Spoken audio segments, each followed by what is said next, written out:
Thanks for watching this video series about the Antichrist and the false prophet, the two beasts of Revelation 13. It's tempting to think that a few of these signs might also apply to another person.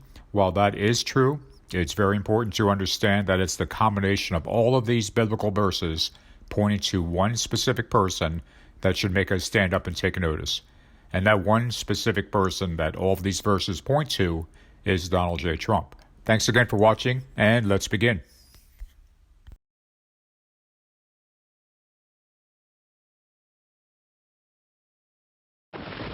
Number 1. The Antichrist will come in his own name. The first major hint of the identity of the Antichrist comes from Jesus, who told the Pharisees, "I have come in my Father's name, and you do not receive me. If another comes in his own name, him you will receive." Coming in the name of someone means that you are speaking on their behalf, representing their authority or interest. This is what Jesus did as he spoke on behalf of and represented God the Father. By the time Trump burst onto the political scene, he already had marked his own name on dozens of buildings, properties, and products around the world. He had made a name for himself long before running for president. He has used the cachet of his own name as an entry point into politics and to gain acceptance with Christian evangelicals.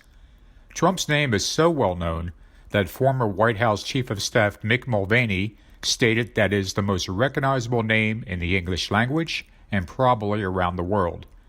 He play golf at Trump Bedminster. He goes to play golf at Trump up in Sterling. And everybody asks the question, is it not a huge marketing opportunity? I would simply ask you all to consider the possibility that Donald Trump's brand is probably strong enough as it is, and he doesn't need any more help on that. This is not like it's the most recognizable name in the English language and probably around the world right now. Jesus warned us that someone would come in his own name and be accepted, and that's exactly what has happened with Donald J. Trump. Number 2. The Antichrist is named the Little Horn. Trump's name is also connected to the name of the Antichrist in another curious way. The word Trump actually appears twice in the King James Bible, in Corinthians and again in 1 Thessalonians. In both instances, the word trump means trumpet. Why is this important? In the book of Daniel, the Antichrist is specifically given the name of the Little Horn.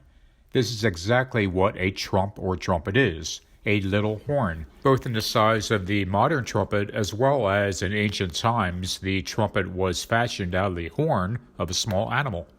Here's what Daniel saw in his vision. "I considered the horns, and behold, there came up among them another little horn. In this horn were eyes like the eyes of man, and a mouth speaking great things." In Daniel's vision, the Antichrist is given the name of the little horn, but we're also specifically told it has eyes like a man and a mouth that speaks great things. So it's quite clear that we're talking about an actual person. This person, the little horn or little trump, is a man with a big mouth who will boast great things. Number 3. The Antichrist is named the man of sin. In 2 Thessalonians, we find the Antichrist referred to as the man of sin. He is, to put it another way, sin incarnate.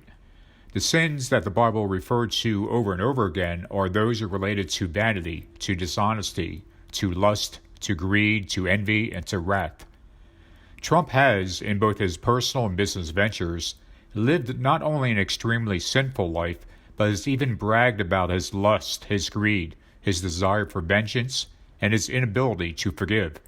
He is not only a sinful man, but he has taken pride in his sinning. He seems to view them as badges of honor.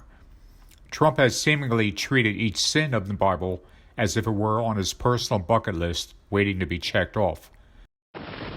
Number 4. The Antichrist is named the lawless one. Part and parcel of living such a sinful life, Trump has adopted an attitude of playing by his own rules, or more accurately, no rules at all. And again, we find that the Bible has yet another name to describe this aspect of the Antichrist. He is called the lawless one. Trump has consistently and unabashedly considered himself above the law beginning on day one of his presidency. In the day's other news, President Trump argued he has, quote, an absolute right to pardon himself in the Russia investigation. But in a series of tweets, he then said, "Why would I do that when I have done nothing wrong?" from claiming executive privilege on everyone who had even a minor interaction with the White House to outright refusing to comply with congressional subpoenas. He has even claimed that Article 2 of the Constitution allows him to do whatever he wants. Then I have an Article 2 where I have the right to do whatever I want as president, but I don't even talk about that. Trump notoriously said that he could shoot someone in the middle of Fifth Avenue and not lose any votes. As shocking as that might have sounded, his lawyers went a step further and argued in court that even if Trump had actually shot someone, he could not even be investigated while in office. In short, the president and his political allies believe that he has absolute immunity from even being investigated, let alone being held to account. Legal and constitutional scholars are repeatedly shocked at how much power he believes he has as president and how little desire he has to abide by current laws. Number 5. The Antichrist is named the wicked man. In Proverbs 6, verses 12 through 15, we see a description for the Antichrist, and this passage is referred to as the wicked man.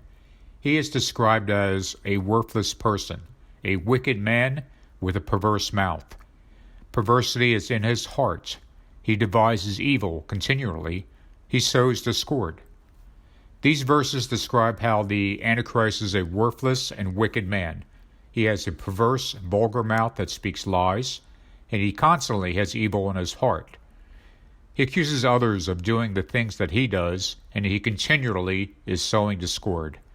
In other words, this is Trump in a nutshell, the wicked man.